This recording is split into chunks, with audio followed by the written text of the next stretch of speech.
बिस्मिल्लाहिर्रहमानिर्रहीम। आज का हमारा topic MSc chemistry. Physical chemistry में क्वांटम मैकेनिक्स का चैप्टर है और आर्टिकल है पार्टिकल इन 3 डायमेंशनल बॉक्स। इससे पिछले लेक्चर में हमने पार्टिकल इन 1 डायमेंशनल बॉक्स को स्टडी किया। जो कैलकुलेशंस हम पार्टिकल इन 1 डायमेंशनल बॉक्स में कर चुके, तो पार्टिकल इन 3 डायमेंशन बॉक्स को समझने के लिए पहले हमें पार्टिकल इन 1 डायमेंशनल बॉक्स को समझना होगा। बहुत सारी कैलकुलेशन जो हमने वहाँ पे की हैं वही इस्तेमाल होंगी पार्टिकल इन 3 डायमेंशनल बॉक्स में, लेकिन यहाँ पे कुछ डेविएशंस होंगी, कुछ चेंजेस होंगी जो आपको एक्सप्लेन कर दी जाएंगी। Particle in 1 dimensional box Schrodinger wave equation की एप्लीकेशन है, जिसमें हम ये कंसिडर करते हैं कि इलेक्ट्रॉन लाइक पार्टिकल जो है वो सिंगल साइड पे मूव कर रहा है। एक फ़र्ज़ी हाइपोथेटिकल 1 डायमेंशनल बॉक्स है और उस इलेक्ट्रॉन की जो मोशन है वो रिस्ट्रिक्टेड है एक ख़ास एरिया के अंदर। लेकिन एटम की स्ट्रक्चर के बारे में हम इतना ज़रूर जानते हैं कि एटम कभी भी फ्लैट नहीं होगा, वो 1 डायमेंशनल नहीं होता। Latest theories of atomic structure को लेके देख लें तो हमें ये अंदाज़ा होगा बखूबी कि जो एटम है वो तो 3 डायमेंशनल है, बल्कि इतना ज़्यादा कॉम्प्लिकेटेड है, और एटम के स्ट्रक्चर के कॉम्प्लिकेट होने के लिए एक से ज़्यादा वजूहात हैं। लेकिन हम यहाँ पे एटम के एक 3 डायमेंशनल स्ट्रक्चर को एक्सप्लेन करेंगे in terms of particle in 3 dimensional box. अब एक इलेक्ट्रॉन वो रिस्ट्रिक्टेड है एक ख़ास एरिया के अंदर, वो बाउंड है, उसके अंदर वो मूव कर रहा है। तो हमने उस एरिया को एक 3 डायमेंशनल रेक्टेंगुलर बॉक्स की शक्ल में ज़ाहिर किया, जिसके 3 एक्सेस हैं, एक्स एक्सेस है, वाई एक्सेस है और जी एक्सेस है। And this is the particle which is moving along that box. और एक बात याद रखें, बिल्कुल पार्टिकल इन 1 डायमेंशनल बॉक्स की तरह ये इलेक्ट्रॉन रिस्ट्रिक्टेड रहेगा विद इन दैट एरिया, इसी वॉल्स के अंदर वो मौजूद रहेगा, इन दीवारों से बाहर वो नहीं जा सकता। और जैसा हमने वहाँ पे कंसिडर किया है, यहाँ पे भी यही कंसिडर किया जाएगा कि जब तक पार्टिकल इस बॉक्स के अंदर रहेगा तब तक इसकी potential energy with in the box 0 होगी, और ये कभी भी इस बॉक्स से बाहर नहीं जा सकता, क्योंकि इस बॉक्स के बाहर पोटेंशियल एनर्जी इन्फिनिटी हो जाती है। तो ये कभी भी इन दीवारों को फलांग के बाहर नहीं जा पाएगा। अल्टीमेटली हम ये कहते हैं जो पार्टिकल इस 3 डायमेंशनल बॉक्स के अंदर हमने ऐड किया है या ये मूव कर रहा है, रिस्ट्रिक्टेड है इस बॉक्स के अंदर, बाहर जाना तो दरकिनार ये इसकी दीवारें जो हैं वहाँ पे भी रिज़ाइड नहीं कर सकता, विद इन दी वाल्स इसे रिज़ाइड करना होता है। यानी इन वाल्स के ऊपर भी जो पोटेंशियल एनर्जी है वो इन्फिनिटी होगी, यानी इन दीवारों के अंदर रहेगा, दीवारों के बाहर तो दरकिनार ये इसकी दीवारों के ऊपर भी एग्जिस्ट नहीं कर सकता।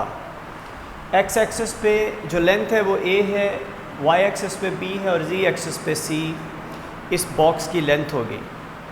तो मैं इसको कुछ इस तरह बोल सकता हूँ कि potential energy along x y and z axis within the box is equal to 0।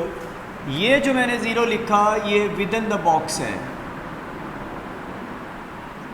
और इसको कुछ यूँ एक्सप्लेन करूँगा कि एक्स एक्सिस पे this electron can be present within 0 and ए।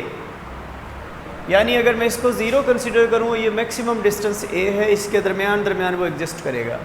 अगर ये दीवारों के ऊपर एग्जिस्ट कर सकता होता तो मैं इसको यूँ लिखता, यानी it is less than x और x is less than a, और x 0 is less than and equal to x is less than and equal to. इसका मतलब ये होता कि वो दीवारों के ऊपर भी उसकी जो पोटेंशियल होती वो 0 होती, लेकिन इसका मतलब ये है कि ना तो इसमें 0 इंक्लूड है ना a इंक्लूड, यानी 0 और a के दरमियान में वो मौजूद रहेगा, जबकि a इंक्लूडेड नहीं, a इंक्लूड नहीं होगा। इसी तरह y एक्सिस पे इलेक्ट्रॉन जो है वो 0 और b के दरमियान, इस तरह z एक्सिस पे वो 0 और c के दरमियान मौजूद रहेगा। यहाँ पे उसकी पोटेंशियल 0 होगी, इन 3 जगहों के लिए पोटेंशियल ज़ीरो होगी। और ये 3 जगह एक्सप्लेन करती हैं that particle is present within the box, यानी वो बॉक्स के अंदर ही रहेगा, दीवारों से बाहर तो क्या दीवारों के ऊपर भी एग्जिस्ट नहीं कर सकता। और आगे है जी potential energy along XYZ axes is infinity elsewhere, यानी इस जगहों के अलावा बाकी हर जगह पे जो पोटेंशियल एनर्जी इन्फिनिटी होगी, दैट मीन्स एक्स एक्सेस के अलॉन्ग वाई और जी के अलॉन्ग जैसे आप इस बॉक्स से बाहर निकलेंगे तो पोटेंशियल एनर्जी इन्फिनिटी हो जाएगी, बल्कि उन दीवारों पे इन्फिनिटी हो जाती है।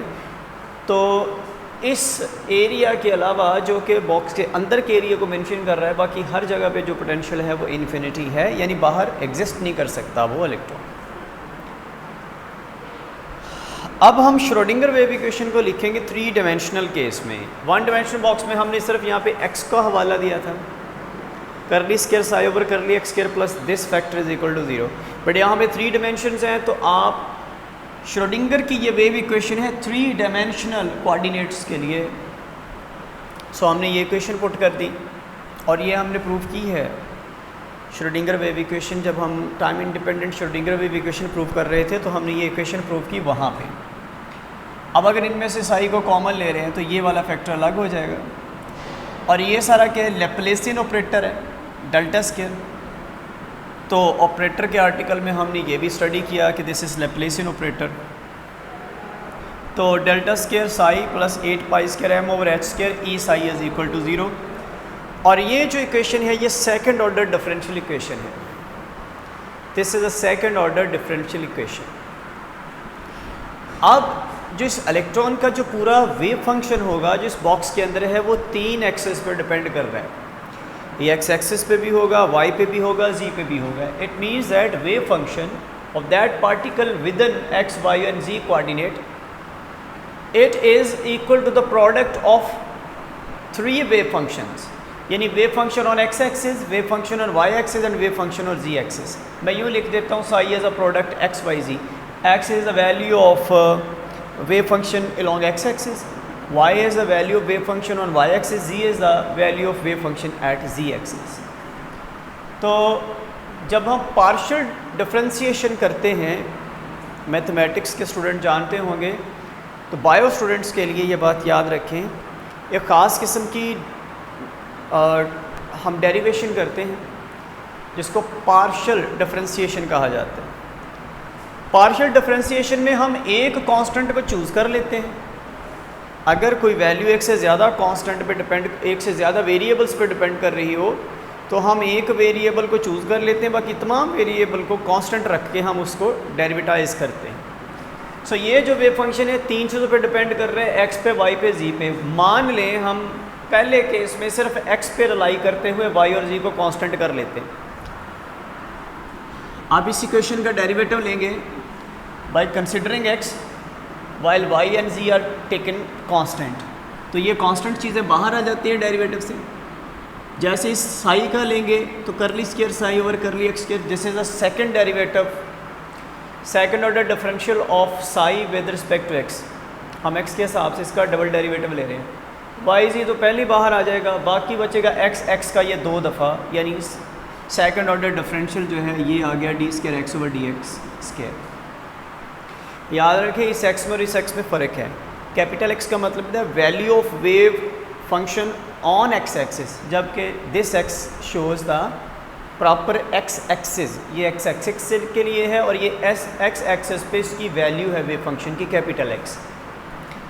सो जैसे y के हिसाब से करेंगे तो x और z कांस्टेंट होंगे, बाकी ये y के हिसाब से डेरिवेटिव आ जाएगा। हम इस इक्वेशन को डेरिवेटाइज कर रहे हैं, और जब हम z के हिसाब से इसको करेंगे करली स्क्वायर साई ओवर करली जी स्क्वायर, इसमें जी वाई एक्स और वाई कांस्टेंट होंगे जी के हिसाब से, d square z over d z square. ये कैपिटल जी है, ये स्मॉल जी है। It shows derivative along z axis and with respect to z axis, and this z is the value of the wave function along z axis. अब ये जो हमारे पास 3 derivatives की value आई है, इसको उठाएं और तीनों वैल्यूज़ को हम इस इक्वेशन के अंदर पुट करते हैं। ये जो हमारी इक्वेशन, तो curly square psi over curly x curly square psi over curly x, इसकी जगह ये वैल्यू आ जाएगी यहाँ पे, इसकी जगह ये वैल्यू और इसकी जगह ये वैल्यू, बाकी ये जो +8 पाई के m h over x square ये साइज इक्वल टू 0। ये हमने इस इक्वेशन में पहले तो इन 3 फैक्टर्स की वैल्यू पुट की जो अभी फाइंड आउट की हैं, और दूसरा हमने इस साई की वैल्यू भी पुट की। ये देखें psi is equal to x y z, और यहाँ पे ई साई की बजाय हमने एक्स वाई जी पुट की इज़ इक्वल टू 0। यानी इस इक्वेशन में 4 वैल्यूज़ पुट की गई इक्वेशन नंबर 1 में, इस फैक्टर की, इस फैक्टर की, इस फैक्टर की और साई की, जो हमने यहाँ से फाइंड आउट की है, ये पुट कर दी गई। अब ये जो प्लस हो रहा है उस साइड पे माइनस हो जाएगा, और अब इस पूरी इक्वेशन को आप एक्स वाई जी से डिवाइड कर दें। इधर करेंगे तो वाई जी कट जाएगा, 1 ओवर एक्स बचेगा, यानी इधर भी एक्स वाई जी ओवर एक्स वाई जी ओवर एक्स वाई जी ओवर एक्स वाई जी, इधर एक्स वाई जी से एक्स वाई जी कैंसिल, तो सिर्फ ई बचेगा। यहाँ पे ये फैक्टर, यहाँ पे 1 ओवर एक्स बचेगा, यहाँ पे 1 ओवर वाई बचेगा, यहाँ पे 1 ओवर जी बचेगा। तो इन 4 फैक्टर्स को एक्स वाई जी से हम डिवाइड कर देंगे एक एक करके। सो ये जो है ये पार्शियल डिफरेंशियल इक्वेशन हमारे पास आ गई, जिसमें हम एक्स एक्सिस को, वाई एक्सिस को, जी एक्सिस पे वैल्यूज़ को सेपरेट आउट कर चुके हैं। अब इस इक्वेशन में से फिर से एक दफ़ा अब पहले y और z को कांस्टेंट ले लें। जैसे y और z को कांस्टेंट लेंगे ये सारा फैक्टर उड़ जाएगा, y और z वाला, सिर्फ इतना बचेगा 1 over x D square x over d x square, और यहाँ पे जो एनर्जी होगी ये बचेगी सिर्फ अलोंग एक्स एक्सिस। इसी इक्वेशन में अब y को कांस्टेंट लिया, y की वैल्यू को कंसिडर किया, x और z को कांस्टेंट लिया, ये और ये फैक्टर उड़ जाएगा तो ये इसके बराबर आ जाएगा, यहाँ पे ई वाई आ जाएगा। और अब हम z को कंसिडर करेंगे, x और y को हम कांस्टेंट लेंगे, ये कट जाएंगे, सिर्फ इतना फैक्टर यहाँ पे e के साथ z आ जाएगा। हमारे पास ये इक्वेशंस आ गई।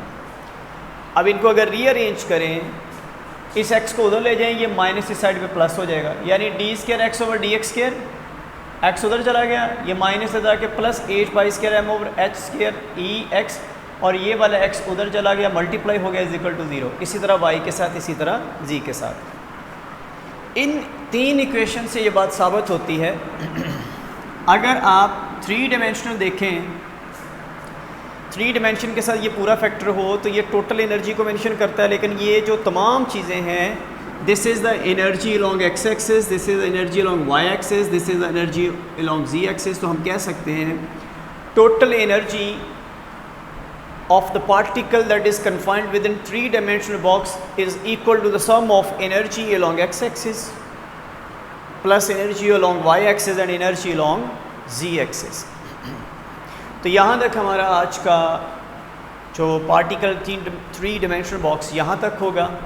इसका जो बकिया हिस्सा है इंशाल्लाह कल अप्लाई करेंगे हम इसके ऊपर, तो आज यहाँ तक ही आप मुकम्मल करेंगे। अल्लाह हाफ़िज़।